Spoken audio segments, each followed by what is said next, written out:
There is a button on the dashboard of almost every new car sold in Britain today. It is usually marked with an A inside a circle with an arrow. Some manufacturers put it front and centre, some tuck it away where new drivers never find it. A few brands make you scroll through a touchscreen menu to locate it, but it is always there. That button disables start-stop, and the first thing most British mechanics do every single morning, the moment they get into a car with that system, is press it. Not because the technology does not work, because they understand it better than almost anyone else on the road, and what they understand is something the manufacturers would very much prefer you did not think about too carefully. Today we're going to explain exactly what start-stop technology is, why the industry pushed it so hard, what it is actually doing to your engine, and why the people who spend their professional lives fixing British cars press that disable button every time without exception. Before we dive in, drop a comment where you're watching from and hit subscribe. Start-stop technology, also called idle stop or micro-hybrid, automatically shuts the engine off when the car comes to a complete stop and restarts it the moment the driver releases the brake or engages the clutch. The system was originally developed for hybrid vehicles, where the electric motor handles the restart seamlessly. It began appearing on conventional petrol and diesel cars in Europe in the mid-2000s and became standard equipment on almost every new car sold in the UK by around 2015. The reason it exists is not primarily because manufacturers care about your fuel bill. The reason it exists is regulatory. European emissions testing cycles, the NEDC, later replaced by the WLTP, included significant percentages of idling time in their test profiles. A car with start-stop switched the engine off during those idle phases, producing lower CO2 numbers on the official test. Lower CO2 numbers meant manufacturers avoided heavy fines under EU fleet emissions regulations. Lower CO2 numbers meant the car could be marketed with a better fuel economy figure. The fuel saving was real but modest. Independent testing by AAA found between 5 and 7% improvement in fuel economy in urban driving conditions. Some manufacturers claim up to 3% in certain conditions. The Society of Automotive Engineers tested 4 vehicles and found improvements ranging from 7 to 26% depending on traffic density. The higher figure being genuinely impressive, but requiring extremely congested stop-and-go conditions that do not reflect typical British driving for most users outside central London in rush hour. In real-world British driving, suburban routes, A roads, light motorway use, school runs, the practical fuel saving is somewhere between 2 and 5% for the average driver. At current UK petrol prices, that represents somewhere between £40 and £90 per year in savings for a typical user running 15,000 miles annually. The manufacturer fitted tens of pounds worth of upgraded hardware, charged you for it in the car's purchase price, and gave you roughly the cost of a weekend takeaway in annual savings. That is the deal you signed up for, and here is what comes with it. When a car engine is running, the crankshaft floats inside its main bearings on a pressurized film of oil. The oil pump, driven by the engine, forces lubricant under pressure around every bearing surface. The crankshaft never actually touches the bearing. It rides on that oil film like a tyre on a wet road. This is called hydrodynamic lubrication, and it is the condition under which virtually zero wear occurs in a healthy, properly serviced engine. The moment the engine stops, 2 things happen. Oil pressure drops to 0, and the crankshaft settles down onto the bearing surfaces, the 2 metal surfaces making direct contact. When the engine starts again, there is a brief period, a fraction of a second, sometimes less than half a crankshaft revolution, where the crankshaft is already spinning, but the oil film has not yet fully re-established. This is called the boundary condition, metal-to-metal contact. This is when engine wear happens. Lubricant manufacturer Urol has stated publicly that up to 75% of total engine wear over a vehicle's lifetime occurs during this startup phase. In a normal car, driven in normal British conditions, say 15,000 miles per year with one cold start in the morning, that boundary condition occurs roughly once a day, around 300 to 365 times per year. Over the life of a car, something in the range of 3,000 to 5,000 boundary condition events from cold starts. A start-stop system changes that number dramatically. A car running through a typical urban British commute with a start-stop system active might experience the engine shutting off and restarting 15 to 20 times per journey.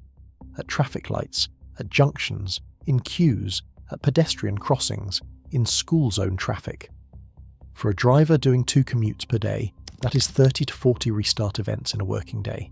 That is 10,000 to 14,000 restart events per year, against the 3,000 to 5,000 cold start events over a typical car lifetime. The restart events during start-stop operation are warm restarts, not cold.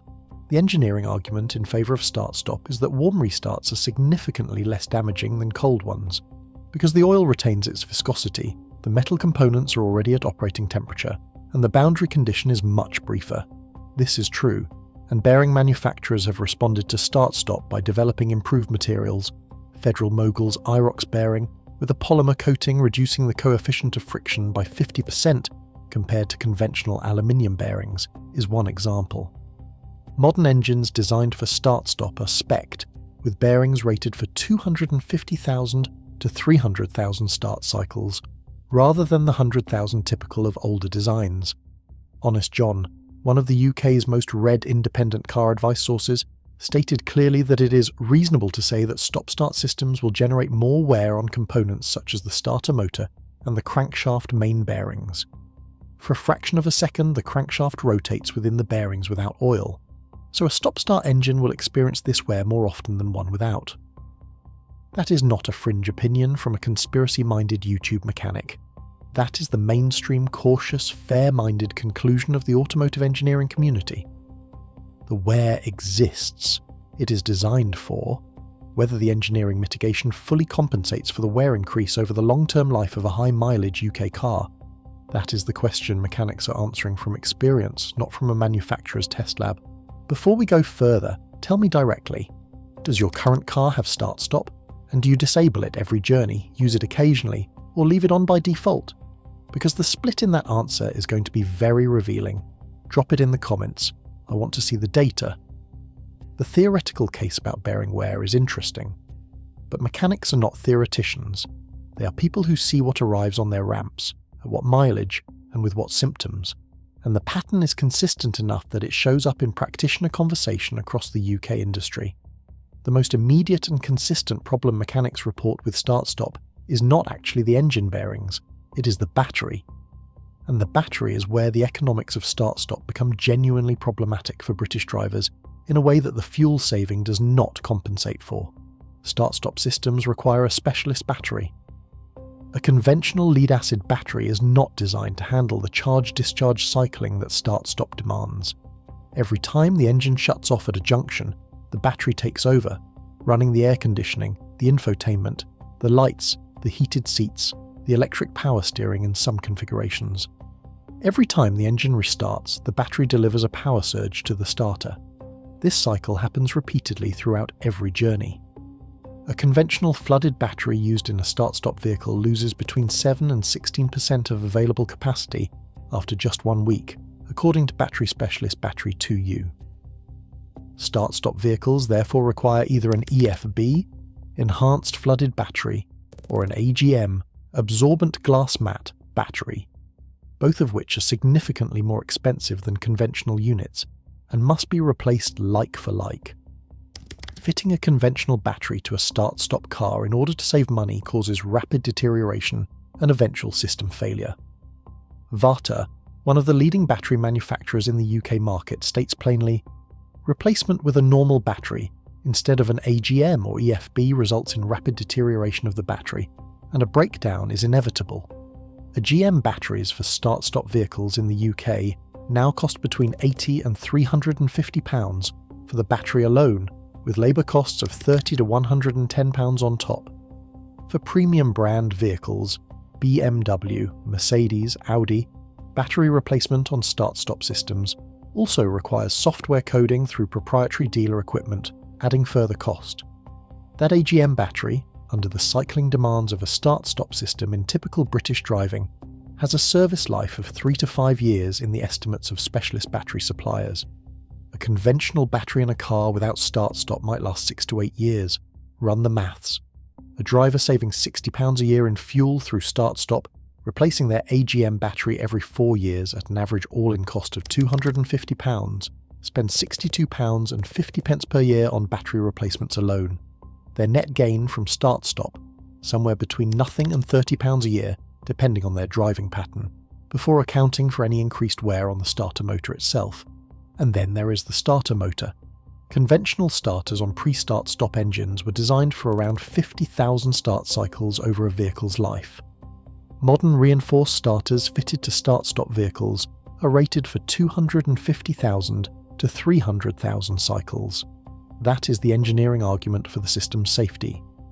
But that rating assumes the starter is the correct specification for the vehicle and is maintained correctly. In the UK used car market, where start-stop vehicles are increasingly common and where buyers do not always know the maintenance history of the battery or starter, these are not reliable assumptions. A start-stop vehicle that has had a conventional battery fitted by a previous owner, a common cost-saving measure, will have been overworking a starter designed for a different duty cycle. The Honest John response to driver questions about start-stop captures the balance position accurately. The system generates more wear on starters and crankshaft main bearings, and regular oil changes are a key factor in minimizing engine wear. The implication is clear. Start-stop places higher demands on oil, means more frequent oil changes are advisable, and the maintenance budget needs to reflect that additional demand.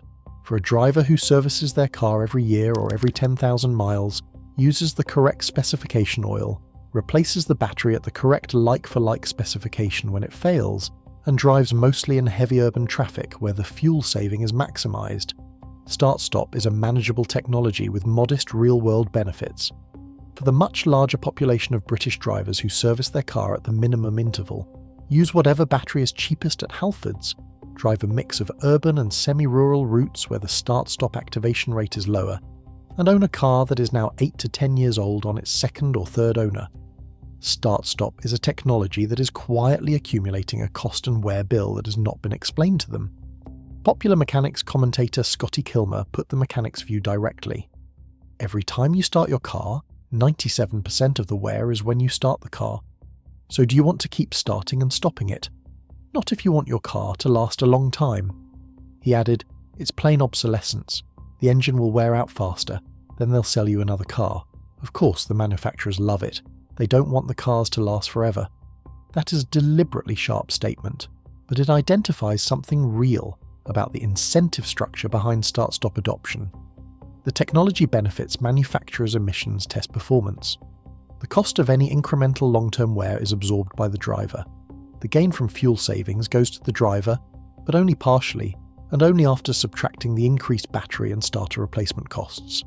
Here is what makes start-stop specifically worse for British drivers than the general case might suggest. British winters are mild enough that engines rarely get as cold as in Scandinavia or Central Europe, but consistently cold enough that the oil takes longer to warm up than in Mediterranean climates. Start-stop systems are designed not to activate until the engine has reached operating temperature, specifically to avoid the most damaging cold start restarts. But in a British November or February, on a 10-minute school run in a car that has been sitting overnight in a damp garage at 4 degrees Celsius, the engine may reach operating temperature just in time for the system to begin activating on the final few junctions of the journey. Barely warm, and then it shuts the engine off. Britain's stop-start traffic patterns, not the extreme congestion of central London, but the suburban roundabout and traffic light rhythm that characterises most British commuting, mean start-stop activation rates that are high enough to accumulate wear, but not so high as to generate the maximum possible fuel savings. The sweet spot for start-stop fuel efficiency is genuinely gridlocked urban traffic. The typical British driving experience is something less efficient than that, and the British habit of short journeys, the school run, the supermarket trip, the commute to the station, means many British drivers never complete a journey long enough for the AGM battery to fully recover its charge. Short trips in a stop-start car are particularly demanding on the battery because the alternator does not have enough time to fully recharge it between journeys. The result is a battery that never reaches full state of charge, cycling between 70 and 85%, accumulating sulfation on the plates, and failing earlier than even the reduced service life estimates suggest. To be fair to the technology, the manufacturer's counter-argument is not dishonest. Modern start-stop systems are significantly better engineered than the early versions. The reinforced bearings, the improved starters, the AGM batteries, The sophisticated battery management systems that can detect when the battery is too depleted to support a restart and hold the engine on. These are genuine engineering improvements. Mazda's iStop system, found on Skyactiv models, is the cleverest implementation currently on the market. Rather than using the starter motor to restart the engine, eStop uses precisely timed fuel injection and spark in one of the cylinders to push the piston and restart combustion directly. No starter motor involved at all. In Mazda's system, the starter-wear argument essentially disappears. The restart is quicker and smoother, and the mechanical stress profile is entirely different. There are also configurations where start-stop is implemented through a belt-integrated starter generator, common on mild hybrid systems, which provides a much smoother, faster restart than a conventional starter motor. These systems sidestep many of the objections mechanics have about starter-wear. But these better implementations are the exception, not the rule, in the British used car market. The majority of start-stop vehicles on British roads use conventional reinforced starters and conventional AGM batteries. That is the real-world technology fleet that mechanics are dealing with, and that is the technology this video is about. The rule. Write this down. If your car has start-stop and you have no strong reason to leave it active, press the disable button at the start of every journey. This is not a fringe mechanic opinion. It is the considered view of the most experienced practitioners in the UK automotive industry, backed by the engineering reality of boundary lubrication, battery cycling demands, and the modest real-world fuel savings that do not compensate for the system's costs in most British driving conditions. If your car does not allow you to permanently disable start-stop, and many do not, resetting to active every time you restart the engine, there are aftermarket auto-stop eliminators available for most common UK vehicles. They plug into the OBD port or the relevant sensor connection and prevent the system from activating without you having to press the button every journey. They cost between £15 and £40 and take less than 10 minutes to fit. The mechanics fitting them are not doing so because they do not understand the technology. They are doing it because they understand it completely. If you are buying a car and start-stop concerns you, the brands with the most sophisticated implementations, Mazda's iStop, the belt-integrated starter generators on mild hybrid systems from Toyota, Honda and Kia, are meaningfully better than the conventional reinforced starter approach. If you have already bought a car with conventional start-stop, maintain the AGM battery correctly, replace it like for like when it fails, change your engine oil at or before the recommended interval, and use the correct specification oil for a start-stop application. The button is there for a reason.